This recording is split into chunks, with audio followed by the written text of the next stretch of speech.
Bismillahirrahmanirrahim. Assalamualaikum warahmatullahi wabarakatuh. So inshallah in this video, we'll continue our discussion on derivatives. So this is a continuation from what we have discussed previously on the first derivative and graphs. So what we're going to do now would be to look at second derivatives and the applications of second derivatives in graphs. So let me just try to get the slides ready.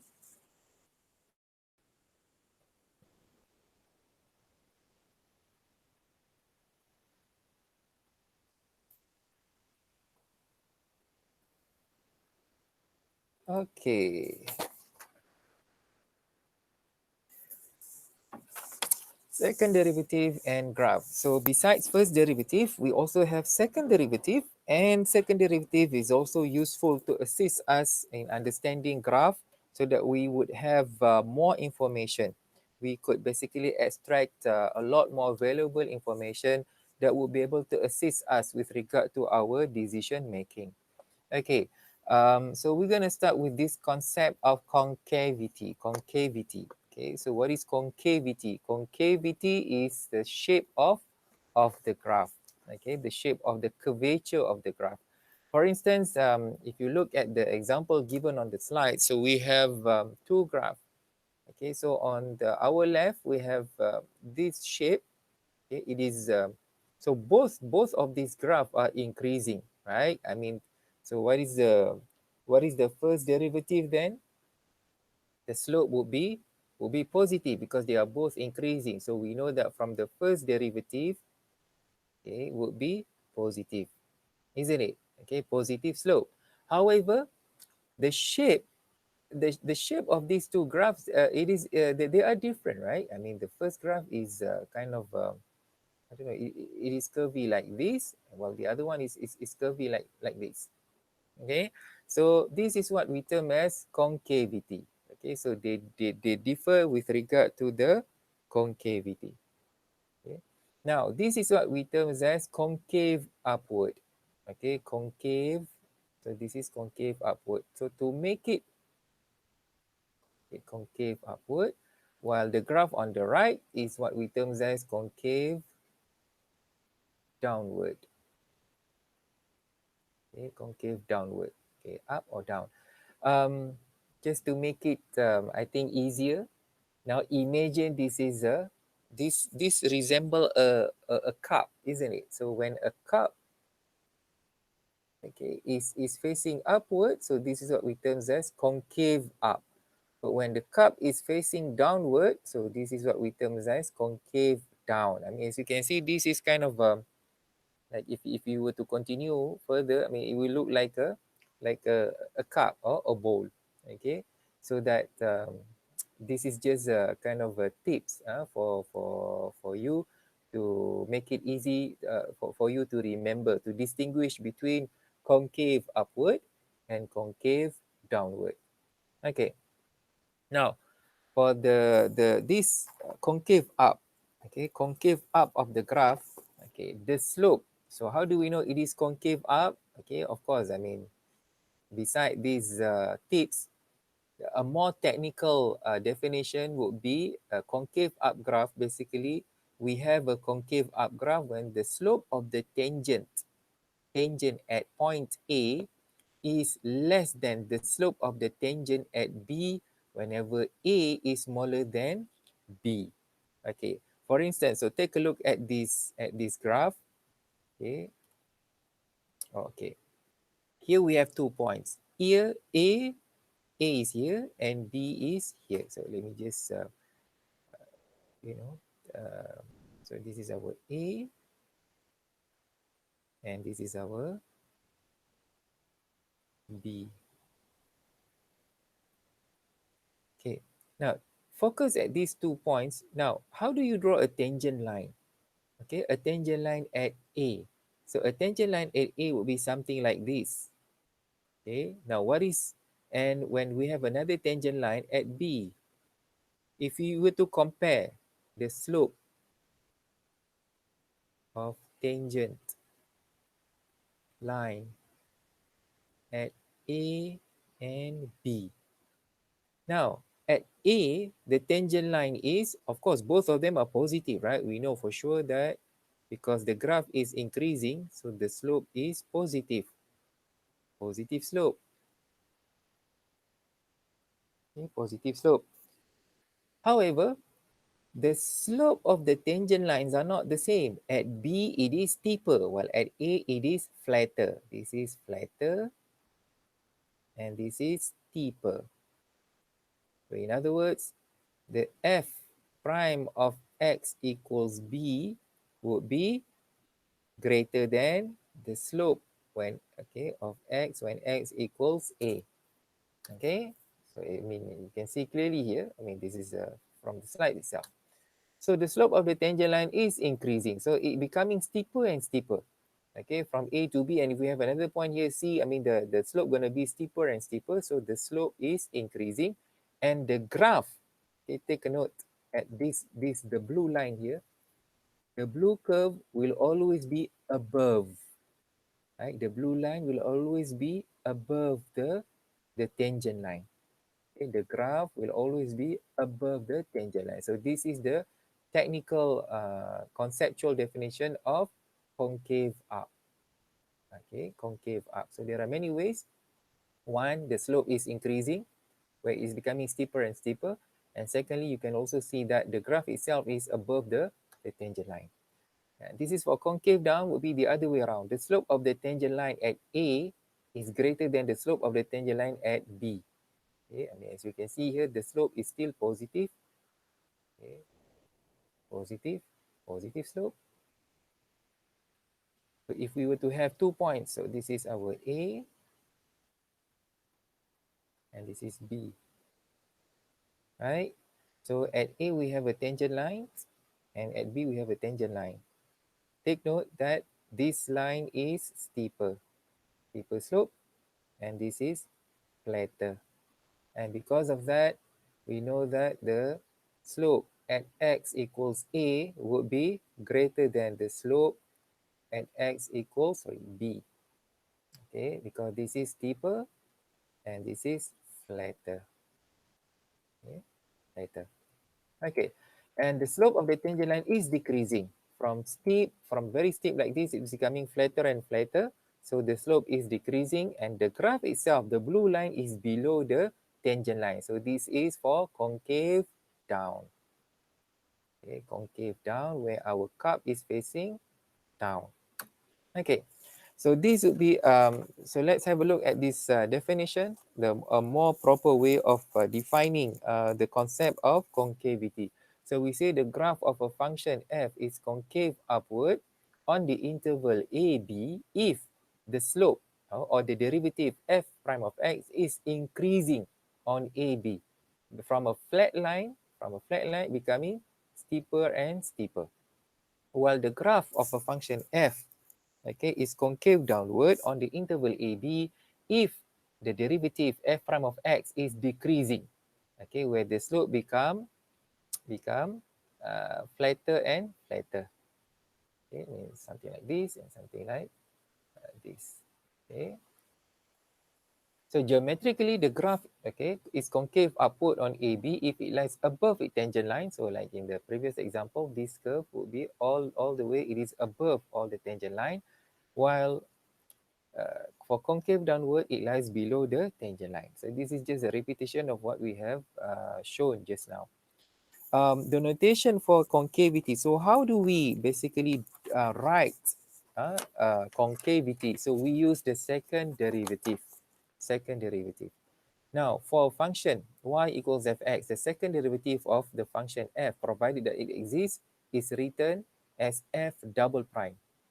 S double prime of x, where we simply take another derivative of the first derivative. So other notations for f double prime for the second derivative are d2y over dx2, okay, d2y over dx2, and y double prime, okay, second derivatives. So how do we do this? We simply repeat the process of taking the derivative from the first derivative. Example, so if we have this function equal x cubed Now, first derivative will be 3x squared. So to find the second derivative, we simply differentiate this again. So how do we find the second derivative? So this would be 6x, second derivative. Okay, we simply differentiate the first derivative again. Okay, so how do we graph the function x cubed? So the graph x cubed, so this is the cubic function x cubed. Okay, it's shown on the slides. So it appears, so how do you comment on the concavity? It seems that the concavity of the graph changes, right? Changes. From here, it seems like we have the cup is kind of facing downward, and then it changes to facing upwards. So here it is concave down, and here concave up. So there is something happening in the middle where the concavity change from concave down to concave up. Okay, so it changes at the when x equals 0. Okay, so in the next slide, we're going to use the second derivative to analyze the concavity of f of x. So we'll see how we can use the second derivative, okay, for this one. So we have this function fx equal x cubed. The first derivative, okay, is 3x squared, while the second derivative is simply 6x. Okay, 6x. So now what happens from our previous discussion, we know, okay, the concavity change at x equals 0. At x equals 0, the concavity change here. So this is kind of a partition point, okay, partition point that separate, okay, these two from concave down to concave up, right? Concave down to concave up. Okay, so let's have a look. Let's focus on the second derivative. Now, for all value of x which is less than 0, so negative, so all values of x, okay, which is less than 0 means the x is negative. So what going to happen to our second derivative? So when x is less than 0, our second derivative, when we substitute all the negative number, would be negative. Our second derivative is negative, and it seems that our slope f prime of x is decreasing. From very steep, it's becoming flatter and flatter until it becomes 0, right? I mean, this is very steep, but as we move to 0, our the tangent line, okay, would be decreasing, becoming flatter and flatter, and we know the graph concave downward. Take note at this value. Okay, so this is negative. But for all values of x greater than 0, our second derivative is positive. So positive, where you can see the slope here from very, very flat, okay, very flat, becoming steeper and steeper. Okay, it is increasing. Okay, increasing, and the graph concave upward. Okay, the graph concave upward. So based on this, okay, based on this simple example, you should be able to already relate that whenever we can use second derivative to analyze the concavity, where when the second derivative is negative, we have concave downward. Okay, I mean, second derivative, if it is less than 0 means we have negative. Okay, I always say this to my students. Negative means someone took your money, for instance, right? You lost your money, so you have a frown, I don't know, frowning face, right? So this is concave downward. But when f double prime of x, the second derivative is positive. Positive means you got money, people give you money, or you got a present and stuff, so you're going to have a smiling face, right? So it is concave upward. So this is kind of tips to how we can use second derivative to check on the concavity. Okay, another example of second derivative, I'm going to leave this to you. Okay, so just you just need to do the derivative one by one. Okay, one by one from the first derivative, and then differentiate it again to find the second derivative. Now, this is the summary for this, how to use the second derivative for concavity.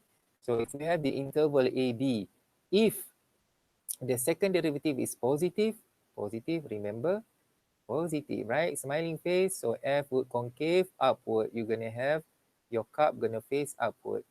If it is negative, you're going to have a frowning face. sad face. So F will concave downward. Your cup gonna face downward. Okay.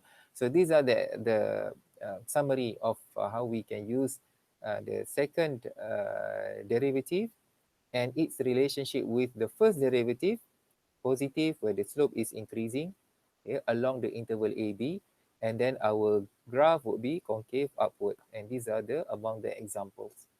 Okay. And similarly for negative second derivative, which means the slope is decreasing, okay, from very steep, it's becoming flatter and flatter, and our graph would concave downward. And these are among the examples. Okay, example 3. Now we want to find the intervals on which the graph of the function concave upward and the intervals on which the graph of this function concave downward. So we want to find the more or less the partition point. Can we have the partition point that separates our graph from all this? So in between these, there must be a partition point from concave downward to upward, downward again. For instance, so what is the function given to us? It is this one. It is an exponential function e to the power of x. E to the power of x.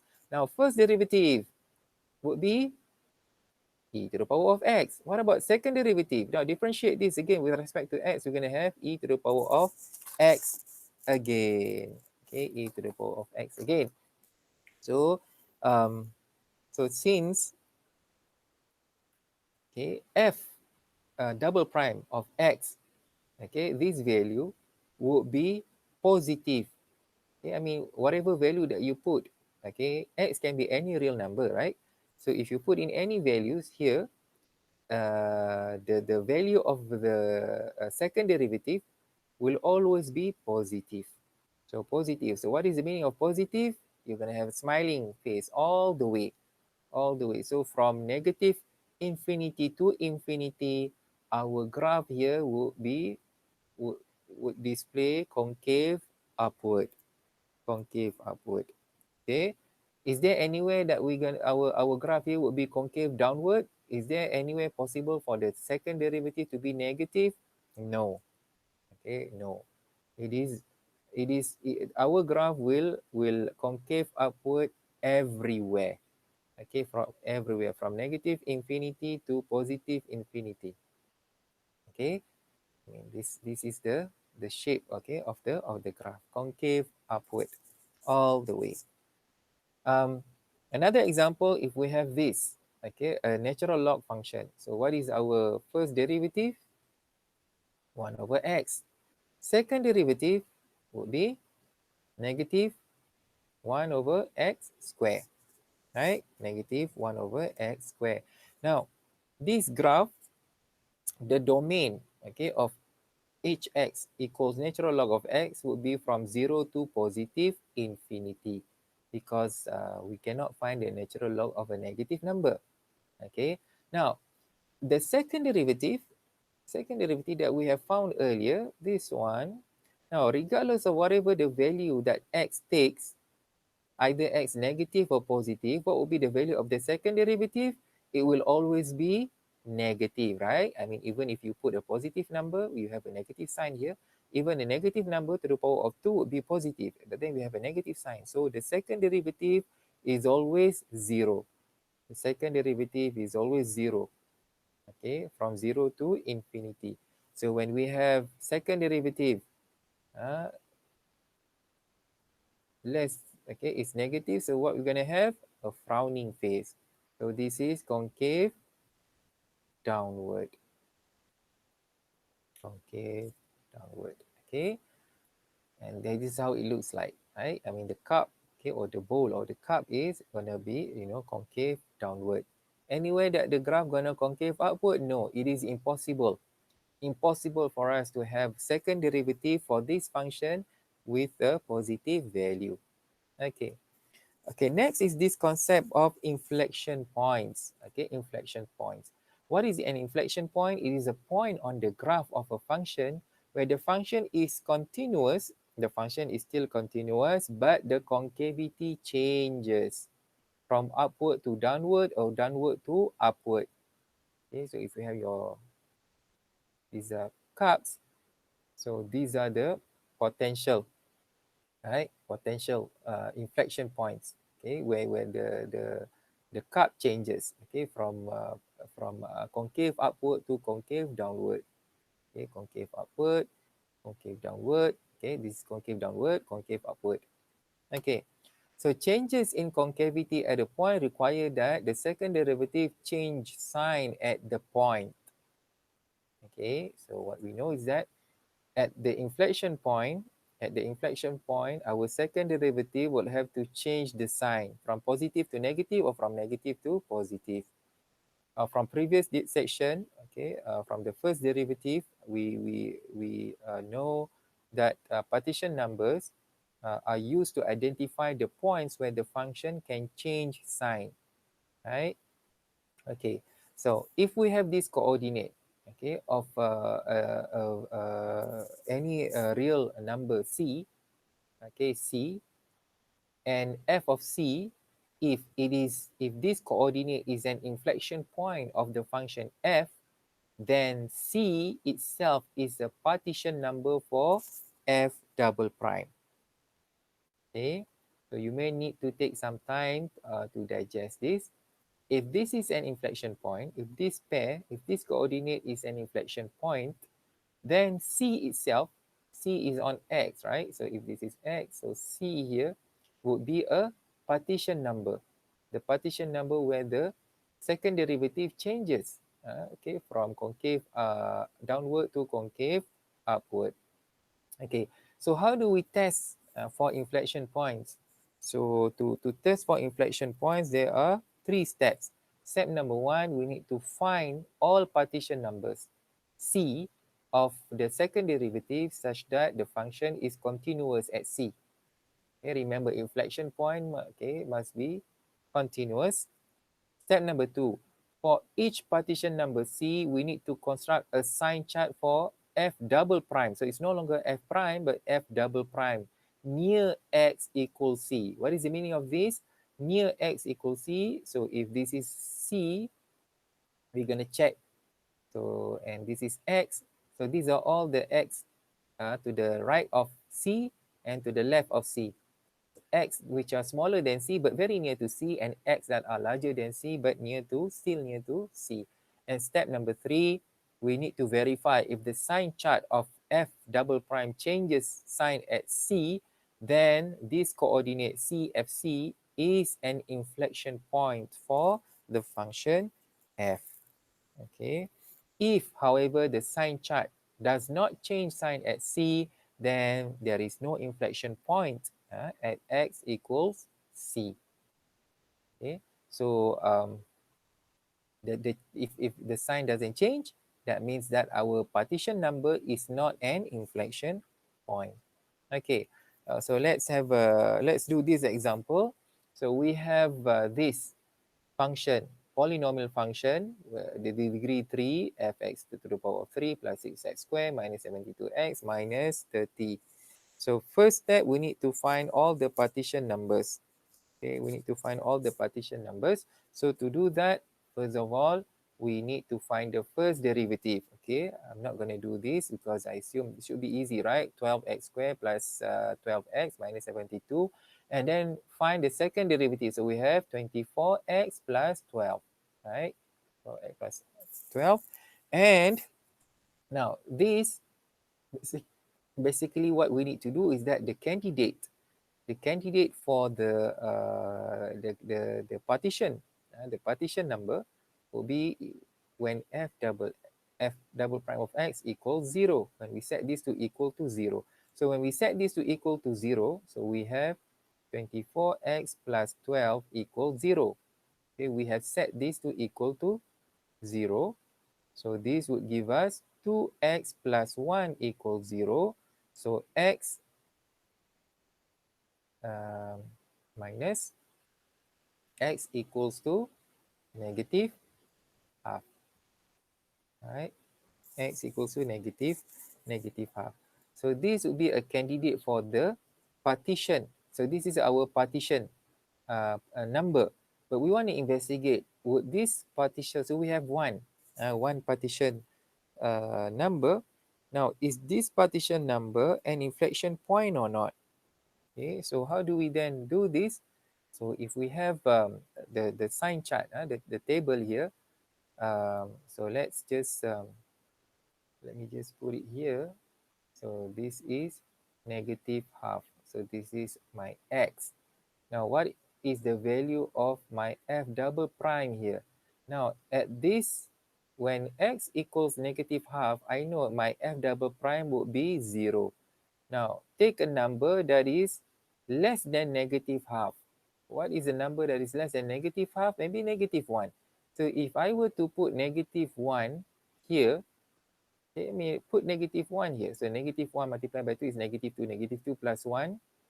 Negative 2 plus 1 is negative 1. Negative 1 is less than 0. It's a negative number. So I know that here it is negative. Okay, to the left, any x which is smaller than negative half would cause my second derivative to be negative. What about a number that is to the right, greater than? Any x that is greater than negative half, take 0, because 0 is bigger than negative half. If I were to put 0 here, my f double prime of x would be positive. It would be 1. So I know that all my second derivative, okay, to the right of negative half would be positive. Now, this is second derivative. So how do I then conclude with regard to the concavity? Negative means sad face, right? Negative, sad face. So this one means concave down. And here, smiley face, concave up. And now recall the definition of an inflection point. Okay, inflection point happens, okay, when the graph is continuous and the concavity changes. So here we have a change in concavity from concave downward to concave upward. So yes, x equals negative half is an inflection point. So we just need to find the full address, the full coordinate. So when x equals half, what is the value of f of x? So you just need to substitute x back here. Negative half, negative half, negative half to find the f of x, okay, which is shown here, 7. Okay, so when you substitute negative half here, you should get 7. So the graph of f here has an inflection point at x equals negative half, and the point of inflection is negative, the coordinate is negative half and 7. Okay, negative half and 7. So if we were to basically draw the graph, so this is how the graph looks like. So after, right? I mean, this polynomial function of the degree 3, it will look like this. It is a cubic function, okay, cubic function. And this is our inflection point here at negative half. This is negative half, okay, negative half and 7, okay, and 7, okay. I don't know, the scale is a bit, but this is 7. I mean, this is not, it's not on the horizontal axis. So this is concave downward, concave upward, and we know the concavity changes here. Okay, so this point is the inflection point. Okay, so I'm gonna stop here. Okay, I think that should already be sufficient. Okay, with regard to what you should know on the application of the second derivative. The other parts are simply on how to basically use, how you should gather all this information after you know the first derivative, second derivative, the concavity, and how it can basically assist you with regard to how to draw or how to sketch a graph. Okay, so what's important is that at this juncture, you should already know the usefulness, how to find second derivative. So don't forget all those formulas, the chain rule, the composite function, quotient rule, product rule. to find the second derivative, and then how you can use the second derivative to basically conclude whether your function, concave downward or concave upward. Either it's a sad phase or a happy phase. Okay, so that's all for now. Inshallah, we'll see again in the next video. Inshallah. Okay, Assalamualaikum warahmatullahi wabarakatuh.